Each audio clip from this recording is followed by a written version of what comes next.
سود خوروں کو آپ کچھ ان کی سود خوری پر کوئی بھی ڈانٹ نہ پلائیے، اچھی اچھی باتیں سنائیے، نماز کے کیا اس کی برکتیں ہیں اور فلاں نیکی کا کتنا ثواب ہے اور ایک مرتبہ یہ کلمہ کہہ دینے سے کتنا اجر و ثواب ملتا ہے، یہ باتیں سنائیے، بڑے خوش ہو کر سنیں گے، بڑی اچھی دعوتیں کھلائیں گے، نذرانے دے کر رخصت کریں گے۔ آپ اگلے شہر میں جائیے پھر وہی باتیں کیجیے۔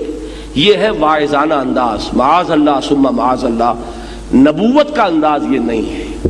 نبی کا انداز وہ پریچنگ ود اتھارٹی، نبی کی دعوت انقلابی دعوت۔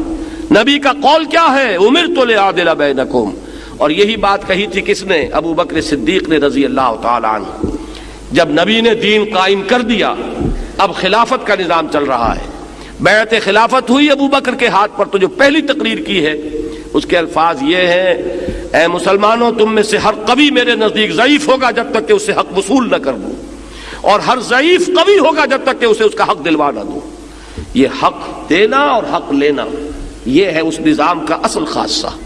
وہ میزان عدل نافذ کرنا، اس کو نصب کرنا کہ یہ جو اللہ کا نظام ہے، اس نے جس کا جو حق معین کیا ملے گا، اس سے زائد ایک پیسہ نہیں لینے دیا جائے گا۔ جائز نفع وصول کرو، ناجائز کرو گے تو کھینچ کر تمہارے پیٹوں میں سے نکال لیا جائے گا۔ جب تک یہ انداز نہ ہو، وہ دین کی اقامت نہیں ہے، وہ پھر ایک واعظ ہے اور نصیحت ہے۔ سیدھے چلو، خود ابو بکر کہتے ہیں کہ میں اگر سیدھا چلوں تو تم پر میری اطاعت فرض ہے، اور میں ٹیڑھا ہو جاؤں تو مجھے سیدھا کرنا فرض ہے۔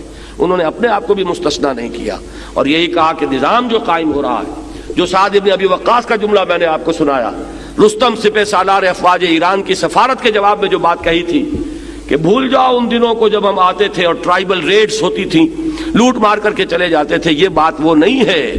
اب حالات بدل گئے، اللہ نے بھیجا محمد کو، محمد نے بھیجا ہمیں صلی اللہ علیہ وسلم۔ انا قد ارسلنا، ہمیں بھیجا گیا ہے۔ کس لیے بھیجا گیا؟ لنخرج الناس من ظلمات الجہالت الى نور الایمان، جہالت کی تاریکیوں سے نکال کر ایمان کی روشنی میں لائیں۔ ومن جور الملوک الى عدل الاسلام، بادشاہوں کے ظلم و ستم کے پنجے سے انہیں چھڑا کر اسلام کے نظام میں عدل و قسط سے انہیں روشناس کریں۔ یہ مشن ہے ہمارا، ہم اس پر آئے۔ معلوم ہوا کہ وہ دونوں پہلو ہیں، مذہبی تبلیغ بھی ہے، جبکہ کفر کے اندھیاروں سے نکال کر ایمان کی روشنی میں لانا ہے۔ انقلابی تبلیغ بھی ہے کہ وہ ظالمانہ استبداد کا نظام اور وہ جو استحصالی نظام ہے ان کو ختم کر کے اور اسلام کا دیا ہوا نظام عدل و قسط قائم کرنا ہے۔